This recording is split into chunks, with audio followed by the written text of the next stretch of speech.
بسم اللہ الرحمن الرحیم الحمد للہ نحمده ونصلي ونسلم على رسوله الكريم اما بعد فاعوذ باللہ من الشیطان الرجیم بسم اللہ الرحمن الرحیم وما ارسلناک الا رحمتا للعالمین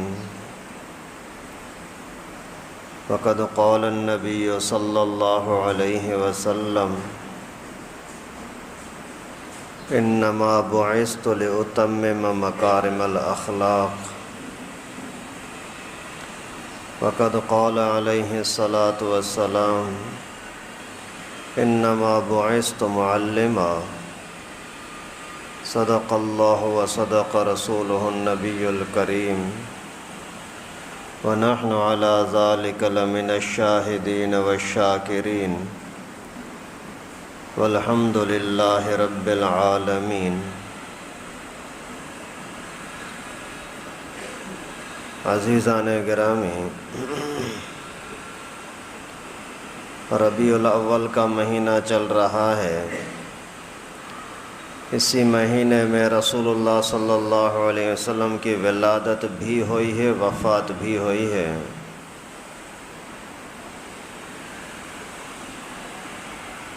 اور ہمارے اوپر، انسانیت پر سب سے بڑے جو اللہ تعالیٰ کے انعامات اور احسانات ہیں، ان میں سے دو سبب بہت بڑے ہیں، دو انعام بہت بڑے ہیں۔ ایک ہے اسلام کی توفیق کا ملنا، دوسرا ہے رسول اللہ صلی اللہ علیہ وسلم کا امتی بننا۔ یہ دو سب سے بڑے عظیم انعام اور احسان ہیں۔ ہم جو کھاتے پیتے ہیں یہ بھی اللہ کی مہربانیاں ہیں، دیکھتے ہیں، سنتے ہیں، بولتے ہیں، چلتے پھرتے ہیں، یہ سارے اللہ کی نعمتیں ہیں، اللہ تعالیٰ کے احسان ہیں۔ ہم انسان بنے یہ بھی اللہ تعالیٰ کی مہربانی ہے، اور بہت بڑی مہربانی ہے۔ لیکن ان سب سے بڑھ کر جو نعمت ہے اللہ تعالیٰ کی، وہ ہے اسلام کی نعمت، اور رسول اللہ صلی اللہ علیہ وسلم کا امتی ہونا، یہ نعمت۔ جہاں تک کھانے پینے کا تعلق ہے وہ تو جانور بھی کھاتے ہیں، جہاں تک انسان ہونے کا تعلق ہے وہ تو کافر بھی انسان ہے۔ انسان ہونا نعمت ہے، لیکن انسان کے ساتھ ساتھ مسلمان ہونا یہ بڑی نعمت ہے۔ کیوں؟ اگر انسان بن بھی جائیں اور مسلمان نہ بنے تو اس سے بڑا بدترین مخلوق کے اندر اور کیا ہو سکتا ہے؟ نافرمان انسان، مشرک اور کافر انسان، اس سے تو جانور اچھے ہیں۔ کم از کم جانور جہنم میں تو نہیں جائے گا، کم از کم جانور اس کے لیے کوئی یہ تو نہیں کہے گا کہ نبی کا نافرمان ہے، اللہ کا نافرمان ہے۔ اولئک کالانعام بل ہم اضل۔ جو انسان مشرک ہو کر کے زندگی گزارتے ہیں، کافرانہ زندگی گزارتے ہیں، اللہ رب العالمین فرماتے ہیں کہ جانوروں سے زیادہ بدتر ہیں، زیادہ بدتر ہیں، کیونکہ ان بیچاروں کو عقل ہی نہیں تو عبادت کیا کریں؟ اور انسان کو عقل بھی ہے، نفع نقصان کو سمجھتا بھی ہے، اس کے باوجود نفع جہاں سے ملتا ہے اللہ سے، اللہ کے رسول سے، اس کو اچھا نہیں سمجھتا۔ جہاں رسوائی ملتی ہے وہاں بڑی محبت سے جاتا ہے۔ اللہ تعالیٰ کے سامنے اخلاص کے ساتھ پکارو، سب کچھ مل سکتا ہے، ملتا رہتا ہے۔ غیر اللہ کے سامنے مانگتے مانگتے، سجدے کرتے کرتے تمہارے ناک رگڑ جائیں گے، پیشانیاں گھس جائیں گی، ملے گا کچھ بھی نہیں۔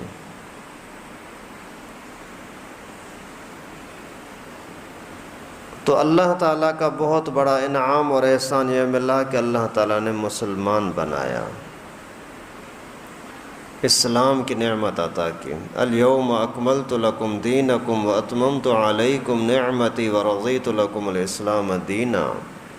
سب سے بڑی کامل نعمت اللہ تعالیٰ کی ہے وہ اسلام۔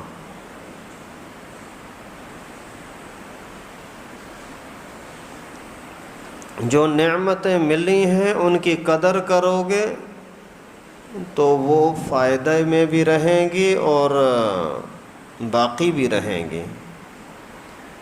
ملی ہوئی نعمت کی بے قدری کرو گے تو نعمت چھن بھی جائے گی اور اس کے اندر کوئی برکت بھی نہیں رہے گی، رسوائی بھی ہوگی۔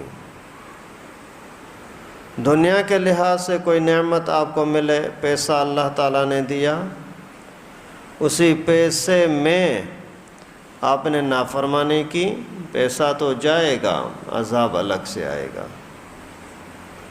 اللہ تعالیٰ نے آپ کو عزت دی، اسی عزت کو آپ نے صحیح طریقے سے سنبھالا نہیں، تکبر میں آ گیا، یہ عزت چھن جائے گی۔ اللہ تعالیٰ نے اسلام کی نعمت عطا کی، اب اس کی اگر قدر کریں گے تو پھر اللہ تعالیٰ کی رحمت بھی آئے گی اور اسلام ہمارے لیے دنیا اور قبر اور آخرت میں عزت کا ذریعہ بھی بنے گا۔ لیکن اگر ہم نے اسلام کو ہلکا سمجھ لیا، اسلام کی قدر نہیں کی، نام کے تو مسلمان رہے، کام کے عمل کے مسلمان نہیں، تو پھر اسلام کو بھی ہماری ضرورت نہیں ہے۔ اسلام ہماری ضرورت ہے کہ ہم اسلام کے خاطر قربانی دیں۔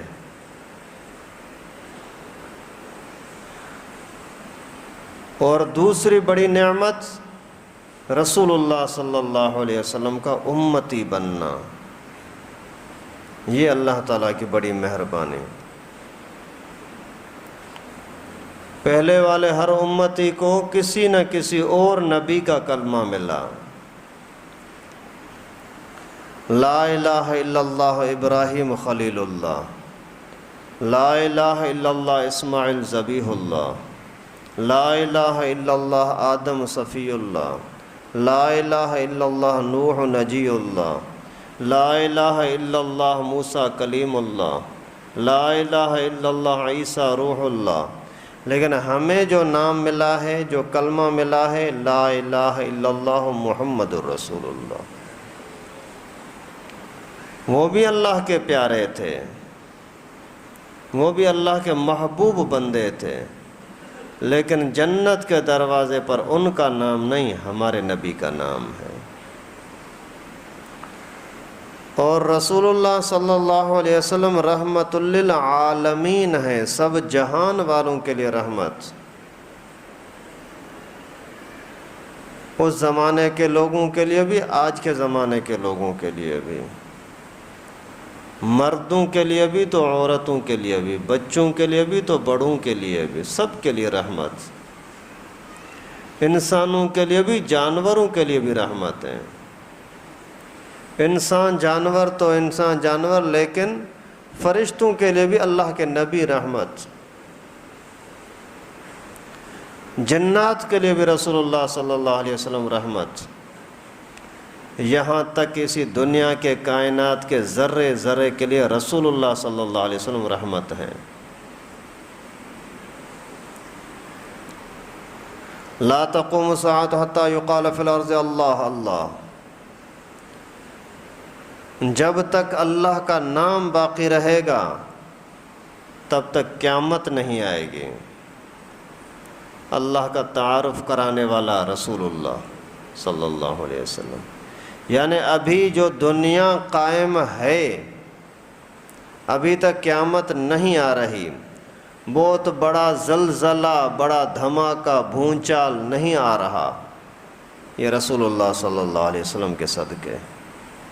وما ارسلناک الا رحمۃ للعالمین، سارے جہانوں کے لیے، اولاد کے لیے رحمت، بیٹی کے لیے رحمت، ماں باپ کے لیے رحمت۔ اللہ کے نبی صلی اللہ علیہ وسلم نے فرمایا، رضا الرب فی رضا الوالد وسخط الرب فی سخط الوالد۔ اللہ کو راضی کرنا ہے تو اپنے گھر میں بیٹھے بوڑھے ابا کو راضی کرو، اللہ راضی ہو جائے گا۔ ابو کو ناراض کر دیا، اللہ رب العالمین ناراض ہو جائے گا۔ ماں باپ کے لیے کیسے رحمت بن کر کے آئے۔ ابھی جس بندے کو ذرا سی عقل ہو، ذرا سی عقل ہو، تو وہ یہ بات سمجھ سکتا ہے کہ رسول اللہ صلی اللہ علیہ وسلم سے زیادہ عقل مند کوئی اور نہیں ہو سکتا۔ تو اگر میں اپنی عزت باقی رکھنا چاہتا ہوں تو ماں باپ کی نافرمانی نہ کروں، ورنہ اگر ابو کو ناراض کر دیا نا تو میری روزی ختم ہو جائے گی، میری عقل ختم ہو جائے گی، میری عزت ختم ہو جائے گی، کیونکہ اللہ جو ناراض ہوا، ابو کے ناراضگی کی وجہ سے اللہ ناراض ہوا۔ جب اللہ تعالیٰ ناراض ہوا تو پھر کس منہ سے تو اللہ تعالیٰ سے روزی مانگے گا، کس منہ سے عزت مانگے گا۔ الجنت تحت اقدام الامہات، جنت چاہتے ہو تو ماں کے قدموں کے نیچے جا کر کے تلاش کرو۔ ماں کو راضی کیا، اللہ راضی ہو جائے گا، کیونکہ اسی نے اللہ کی خاطر تیرے لیے بڑی قربانیاں دی ہیں، بڑی تکلیفیں برداشت کی ہیں۔ تو ماں کی عزت کرو، ادب احترام کرو، ماں کے پاس جا کر کے جنت کو ڈھونڈو۔ اللہ کے نبی صلی اللہ علیہ وسلم نے فرمایا، جب کوئی بندہ اپنی بیٹی کی تربیت کرتا ہے، اچھی پرورش کرتا ہے، تو وہ اور میں قیامت کے دن یوں ہوں گے۔ دو انگلیوں کو پیغمبر کریم نے ساتھ ملا کر کے بتایا، جیسے دو انگلیاں آپس میں الگ نہیں ہوتی تو وہ بندہ اور میں بھی قیامت کے دن الگ نہیں ہوں گے۔ بیٹیوں کے لیے بھی اللہ کے نبی رحمت ہیں، رحمت للعالمین ہیں۔ اولاد کے لیے بھی رحمت ہیں، بیٹے کے لیے بھی رحمت ہیں۔ جو شخص بیٹے کی اچھی تربیت کرتا ہے تو قیامت کے دن یہ بیٹا اپنے ماں باپ کے لیے سفارشی بن کر کے جنت میں لے جائے گا۔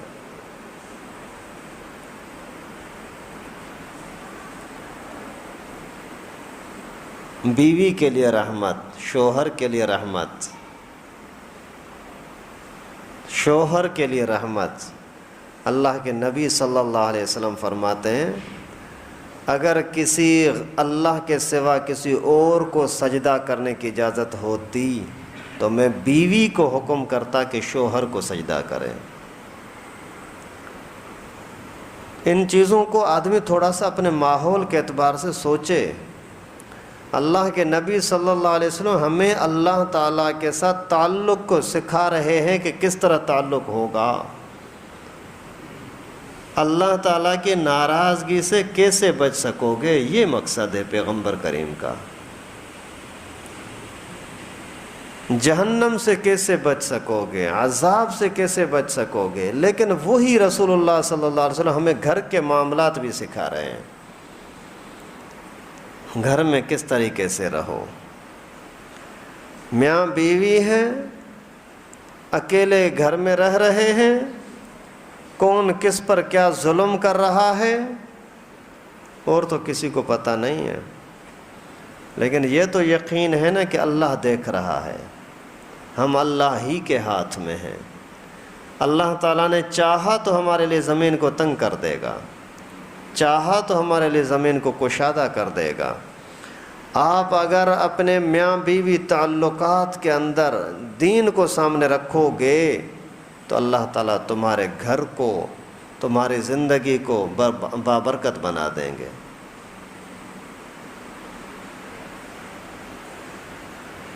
اور شوہر کے لیے رحمت، بیوی کے لیے رحمت، اللہ کے نبی اہلیہ کے لیے بھی رحمت۔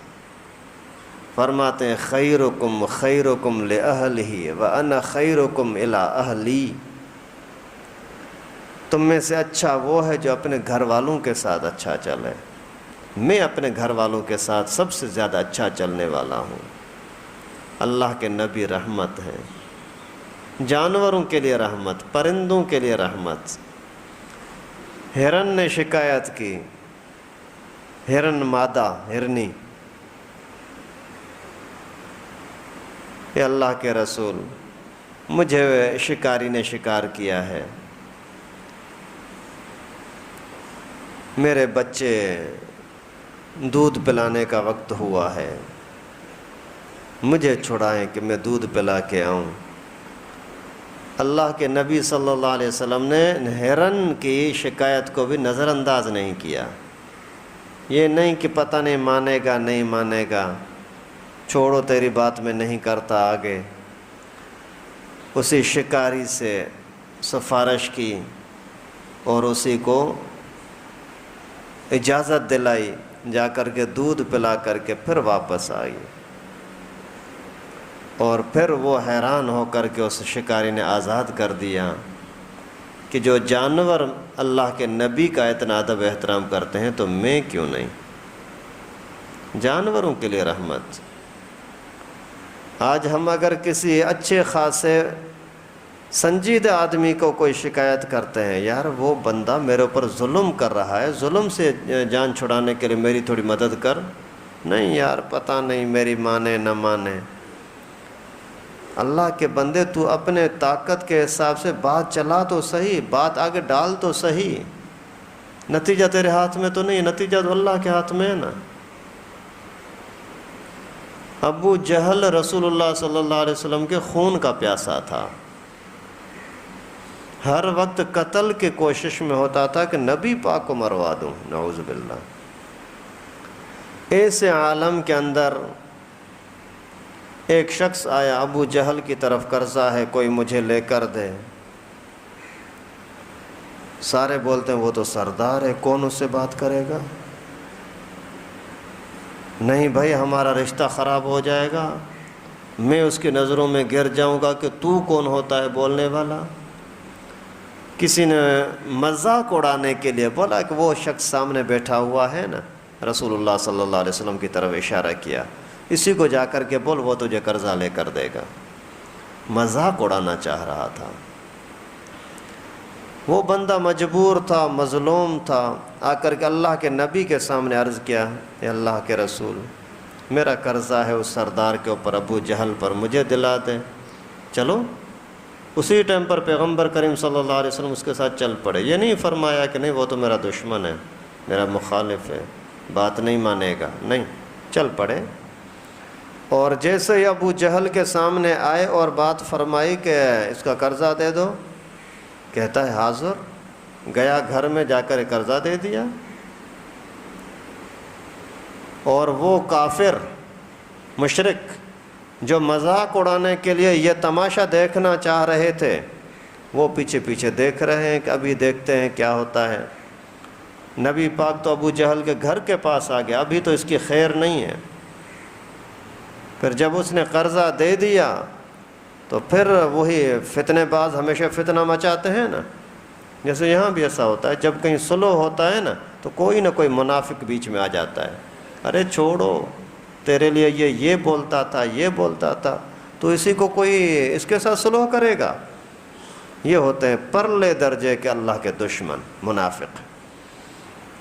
تو وہ شیطان سامنے آ گیا، ابو جہل، ابو الحکم، یہ کیا کر دیا تو نے؟ ایسا موقع ملا تھا، پکڑ لیتا محمد کو اور پہلی اور پچھلی ساری کسریں نکال دیتا، بدلہ لے لیتا۔ تو کہنے لگا کہ جب یہ میرے سامنے آیا نا اللہ کا نبی، تو ایسے شعر اس کے سامنے میں نے دیکھے کہ اگر میں ذرہ برابر تھوڑا سا انکار کرتا، ٹال مٹول کرتا، تو اسی لمحے کے اندر مجھے ٹکڑے ٹکڑے کر دیتے۔ آپ میدان میں آؤ تو صحیح، کرنے والا اللہ ہے۔ چڑیا آئی، شکایت کی کہ میرے بچوں کو کسی انسان نے میرے گھونسلے سے نکال دیا ہے، یہاں لایا ہے۔ اللہ کے نبی صلی اللہ علیہ وسلم نے مالک کو کرایا، کس نے کیا ہے، کیوں کیا ہے، جاؤ اس کو آزاد کرو۔ رحمت للعالمین وما ارسلناک الا رحمت للعالمین، اللہ تعالیٰ نے اپنے محبوب صلی اللہ علیہ وسلم کو سب جہانوں کے لیے رحمت بنا کر کے بھیجا۔ جنات آئے کہ اللہ کے رسول یہ جو انسان ہے نا، جب کوئی گوشت وغیرہ کھاتے ہیں نا، تو گوشت کھا کر کے پھر جو ہڈیاں پھینک دیتے ہیں، وہ ہڈیاں ہمارے کام کی ہوتی ہیں۔ گوشت کی ہڈیاں جو پھینک دیتے ہیں وہ ہمارے کام کی ہوتی ہیں۔ اس طریقے سے کہ اللہ تعالیٰ ان کے اوپر پھر گوشت چڑھا دیتے ہیں، ہمارے کھانے کے قابل ہو جاتے ہیں، پھر ہم ان کو کھاتے ہیں۔ اور کچھ لوگ استنجا کرنے کے لیے اسی ہڈیوں کو استعمال کرتے ہیں، جیسے آج کل ٹیشو پیپر یا پانی استعمال کرتے ہیں۔ اس زمانے میں تو یہ اتنا سسٹم نہیں تھا، اتنی آسانیاں نہیں تھی جو آج اللہ تعالیٰ نے عطا کی ہیں۔ تو اپنے امت کو بول دیں کہ ہمارے لیے جو خوراک ہو سکتی ہے ہڈی، اس کو گندگی میں استعمال نہ کریں۔ اللہ کے نبی صلی اللہ علیہ وسلم نے اعلان فرمایا، خبردار، جانور تمہارے بھائی، یہ جنات تمہارے بھائی میرے پاس شکایت لے کر کے آئے ہیں کہ آپ ان کو اذیت دیتے ہو، ان کی خوراک ہڈیوں کو پلیت نہ کیا کرو۔ رحمت للعالمین۔ حضرت جبرائیل کے بارے میں آتا ہے کہ اس سے پوچھا گیا، بتا تجھے رسول اللہ صلی اللہ علیہ وسلم کے رحمت سے کچھ حصہ ملا؟ تو حضرت جبرائیل علیہ السلام نے فرمایا کہ جی ہاں، مجھے بھی حصہ ملا ہے۔ کیا؟ یہ حصہ ملا کہ ابلیس ہمارے سامنے تھا۔ ابلیس کو ہم زندگی بھر دیکھتے رہے، بڑا نیک، بڑا پرہیزگار، بڑا شریف، اللہ اللہ کرنے والا، ذکر کرنے والا، لیکن ایک مرتبہ تکبر کیا، اسجد لمن خلقتہ من طین، میں تو آدم کو سجدہ نہیں کروں گا۔ اسی ایک انکار کی وجہ سے اس کو اللہ تعالیٰ نے رحمت سے دھتکار دیا، اس کو لعنتی بنا دیا۔ مجھے بھی خطرہ ہمیشہ رہتا تھا کہ کبھی نہ کبھی میرے اوپر بھی کوئی پکڑ آ سکتی ہے، لیکن رسول اللہ صلی اللہ علیہ وسلم پر جو میں قرآن پاک لے آتا ہوں نا، اسی لانے کی وجہ سے اللہ تعالیٰ نے میری جو قرآن میں تعریف فرمائی، اس وجہ سے مجھے تسلی ہو گئی کہ ابھی میرے لیے کوئی پکڑ نہیں ہے۔ اللہ تعالیٰ مجھ سے راضی ہے۔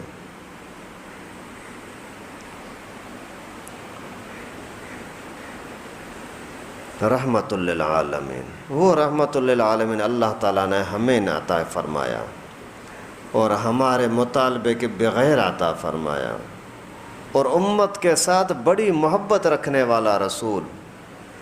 جیسے ماں کے اندر، ماں کے دل میں جذبہ ہوتا ہے محبت کا اپنے اولاد کے لیے، اس سے بڑھ کر پیغمبر کریم کو جذبہ ہوتا ہے اپنے امت کی اصلاح کے لیے۔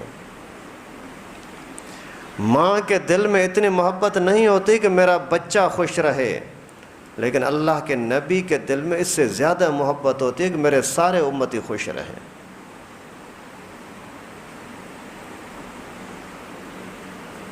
جیسے ماں، انسانوں کو سے ہٹ کر جانوروں کو بھی دیکھو،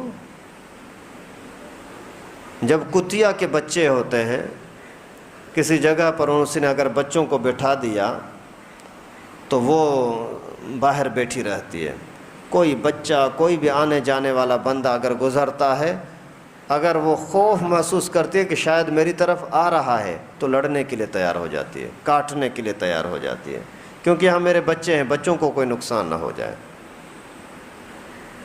سارے جانور ایسے ہی کرتے ہیں۔ گائے بھینس کے بچے ہوتے ہیں، جب تک وہ خود چل پھر نہیں سکتے، طاقتور نہیں بنتے، تب تک کسی کو قریب نہیں آنے دیتے، ہاتھ لگانے نہیں دیتے، لڑتی ہیں۔ اور انسان ہے، گھر کے اندر باپ بھی بیٹھا ہوا ہے، ماں بھی بیٹھی ہوئی ہے، اور بھی گھر کے لوگ بیٹھے ہوئے ہیں، اگر بچے نے ذرا سا رونا شروع کیا نا، بیٹھا وہ باپ بھی ہے، سنا باپ نے بھی، لیکن اس کو اتنا احساس نہیں ہوتا، جلدی سے ماں اٹھ کر کے بچے کو گلے لگا دیتی ہے، پتہ نہیں کیوں۔ پرانے زمانے کا ایک واقعہ آتا ہے کہ ایک زمانے میں ایک بچے پر دو عورتیں لڑنے لگیں، یہ بچہ میرا، دوسری بولتی ہے میرا۔ کیس چلا گیا کسی فیصلہ کرنے والے کے پاس، تو اس نے بولا کہ دلیلیں دونوں کی سنی، دونوں برابر قسم کی دلیلیں دے رہی تھیں، کوئی ظاہری نشانی بھی نہیں تھی کسی ایک کے حق میں فیصلہ کیا جائے۔ آخر اس نے بولا کہ یار بس اور کوئی فیصلے کا بات سمجھ نہیں آتی، بچے کو دو ٹکڑے کرتے ہیں، آدھا اس کو آدھا اس کو۔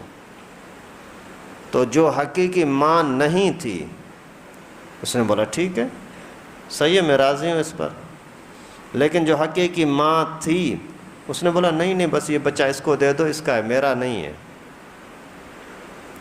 سچی جو ماں تھی اس نے بولا بچہ میرا نہیں ہے، اس کو دے دو، حالانکہ تھا اسی کا۔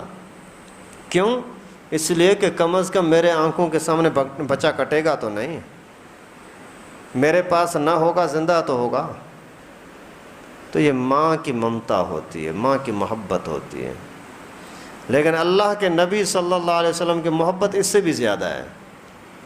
ایک مرتبہ حضرت جبرائیل علیہ السلام رسول اللہ صلی اللہ علیہ وسلم کے پاس آیا، تو تھوڑا سا رنگت سے خوف محسوس ہو رہا تھا، ڈر محسوس ہو رہا تھا حضرت جبرائیل کو۔ پیغمبر کریم نے پوچھ لیا جبرائیل خیر تو ہے؟ خوف سا محسوس ہو رہا ہے؟ کہنے لگا کہ ابھی ابھی جہنم کو دیکھ کر آیا ہوں، اس وجہ سے کانپ رہا ہوں، خوف ہے۔ اچھا کیا دیکھا جہنم میں؟ حضرت جبرائیل نے بتایا کہ جہنم کے 7 طبقے ہیں، میں نے دیکھے، اور سب سے جو نچلا طبقہ ہے وہ منافقوں کا ہے، اس کے بعد والا مشرکوں کا، اس سے اوپر والا یہ سورج اور چاند کی پوجا کرنے والوں کا، اس سے اوپر والا آگ کو پوجنے والوں کا، اس سے اوپر والا یہودیوں کا، اس سے اوپر والا عیسائیوں کا، اور اس سے اوپر والا کہہ کر کے خاموش ہو گئے، کچھ بول نہیں رہے تھے۔ اللہ کے نبی صلی اللہ علیہ وسلم نے فرمایا بتاؤ جبرائیل وہ 7واں طبقہ کس کا؟ حضرت جبرائیل نے فرمایا تیرے امت کے گناہ گاروں کا۔ اسی وقت اللہ کے نبی صلی اللہ علیہ وسلم کے آنکھوں میں آنسو آ گئے۔ سب سے پہلا طبقہ منافقوں کا، یہودیوں سے زیادہ خطرناک، بتوں کو پوجنے والوں سے زیادہ خطرناک، مخلوق کو سورج کی صورت میں اور چاند کی، آگ کی، کسی بھی صورت میں اس کو پوجنے والوں سے زیادہ خطرناک وہ مسلمان ہیں، وہ مسلمان ہیں جن کی زبان اور ہے، دل اور ہے۔ زبان سے مسلمان ہیں، کردار سے کافر ہیں، یہ منافق کہلاتے ہیں۔ بات کو سمجھو بھائی، یہودی اتنا خطرناک نہیں جتنا منافق خطرناک ہے، اور اسلام کا دشمن یہودی اتنا بڑا نہیں جتنا منافق ہے، کیونکہ اس کو اچھا سمجھ کر کے اسی کو دوست بنا رہا ہے، لیکن وہ دوست بن کر کے تمہیں اسلام کا دشمن بنا رہا ہے۔ منافق آج کے زمانے میں ہم کس کو کہیں؟ کیا پتہ لگے یہ منافق ہے؟ آسان لفظوں میں یہ سمجھو، جو کسی بھی دین کے مسلم حکم کا ہے، جو یقینی حکم ہے، اسی کے خلاف کسی نہ کسی طرح کی نفرت دلائے، وہ منافق ہے۔ نماز کے خلاف بولتا ہے، منافق ہے۔ داڑھی کے خلاف بکواس کرتا ہے، منافق ہے۔ قرآن کے کسی بھی حکم کے بارے میں بولتا ہے، یار یہ حکم بہت بھاری ہے، ایسا نہیں ہونا چاہیے، منافق ہے۔ روزے کے لیے، زکوٰۃ کے لیے بہت سارے بھونکتے ہیں، نماز کے لیے بہت سارے بکواس کرتے ہیں، اور صحابہ کے خلاف بکواس کرنے والے، امام ابو حنیفہ جیسے ائمہ کرام کے خلاف باتیں کرنے والے، خود رسول اللہ صلی اللہ علیہ وسلم کی کسی بھی سنت کے خلاف توہین کرنے والے، یا اسی پیغمبر کریم کی سنت کو، قرآن کو پہنچانے والے علماء، اور تو کوئی ہے نہیں نا، اسی علماء کے خلاف نفرت دلانے والا یہ پکا ٹھکا منافق ہے۔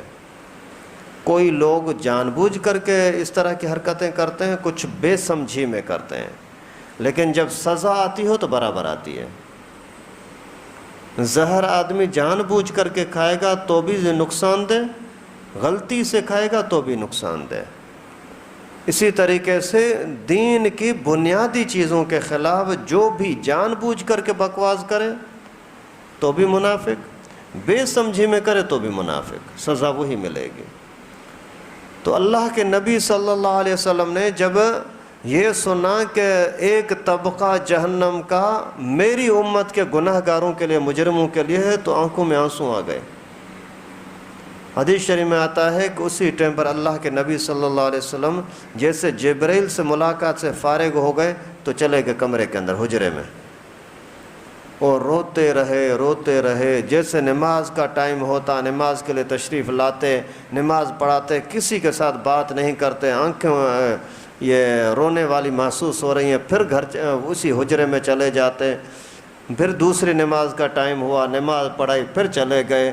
ایک دن گزر گیا، 5 نمازیں، دوسرا دن، تیسرا دن، 3 دن گزر گئے، کسی کے ساتھ بات نہیں کر رہے، اور رونے والا ہی چہرہ۔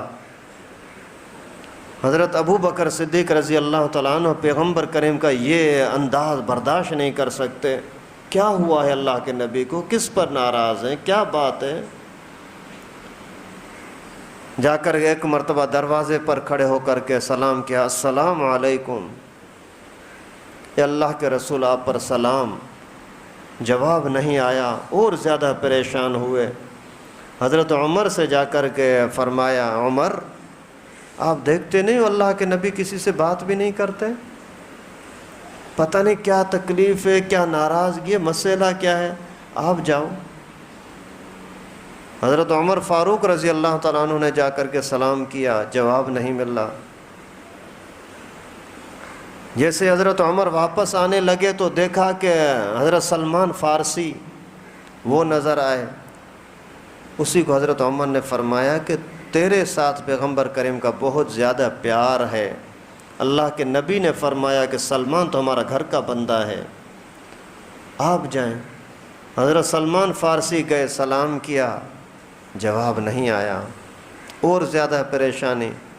پھر مل کر کے حضرت علی کو فرمایا، علی تو جا، پتہ تو لگے اللہ کے نبی صلی اللہ علیہ وسلم کیوں ناراض ہیں، بات کیا ہے؟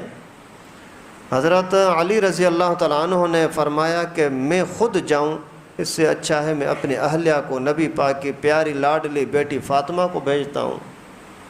سیدہ فاطمہ تو زہرا رضی اللہ تعالیٰ عنہ سے جا کر کے پورا حوال کیا کہ یہ بات ہے۔ سیدہ فاطمہ جیسے ہی آئی، بیٹی آ کر کے اس نے جیسے ہی دروازے کے پاس کھڑے ہو کر کے سلام کیا، اللہ کے نبی صلی اللہ علیہ وسلم نے دروازہ کھولا تو اللہ کے نبی اسی ٹائم پر بھی آنکھوں سے آنسو بہہ رہے ہیں، رونے والا انداز۔ بیٹی نے پوچھا، ابو کیا مسئلہ ہے، بات کیا ہے؟ اللہ کے نبی صلی اللہ علیہ وسلم نے فرمایا، یہی پورا واقعہ بتایا کہ جبرائیل آیا تھا، یہ بات کی ہے، امت کی فکر رلا رہی ہے۔ یہ کہہ کر کے پھر رسول اللہ صلی اللہ علیہ وسلم سجدے میں چلے گئے، پھر سجدے میں رو رہے ہیں۔ اس ٹائم پر اللہ رب العالمین کی طرف سے پیغام ملا، وَلَسَوْفَ يُعْطِيكَ رَبُّكَ فَتَرْضَىٰ، اللہ تعالیٰ آپ کو اتنا کچھ دیں گے، اتنا کچھ دیں گے کہ آپ خوش ہو جائیں گے، راضی ہو جائیں گے۔ اس کے بعد پھر پیغمبر کریم صلی اللہ علیہ وسلم نے رونا بند کیا اور دعاؤں کے اندر جو یہ اتنے قسم کے آہوزاری تھی وہ ختم کی۔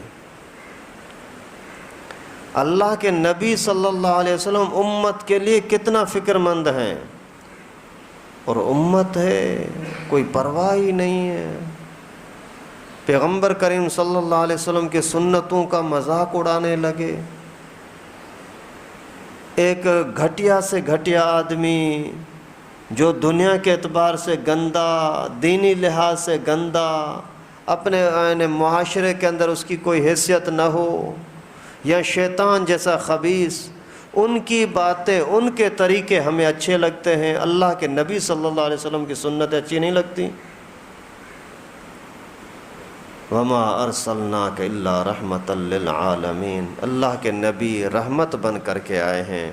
اسی کے ہر عمل کے اندر انسان کے لیے بہت بڑا سبق ہے، بہت بڑی عزت عظمت ہے، اس سے بڑھ کر عظمت کہیں ہو ہی نہیں سکتی۔ ان چیزوں کو سیکھنے سمجھنے کے لیے اس ماحول میں آنا ضروری ہے جہاں سے نبی پاک کی سنت سیرت مل سکے۔ اس وجہ سے دین کو زیادہ زیادہ سیکھنے کی کوشش کریں۔ اپنے نوجوان بچوں کو، خصوصاً 12، 15، 18، 20 سال کے بچوں کو لازمی آپ علماء کے ساتھ، دین کے ساتھ، تبلیغیوں کے ساتھ جوڑنے کی کوشش کریں۔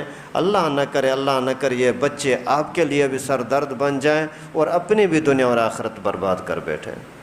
اللہ رب العالمین سے دعا ہے کہ ہم سب کو رسول اللہ صلی اللہ علیہ وسلم کی سنت کو، سیرت کو اور محبت کو سمجھنے کی توفیق نصیب فرمائے، پیغمبر کریم کے فرمان اور سنت کے مطابق زندگی گزارنے کی توفیق نصیب فرمائے۔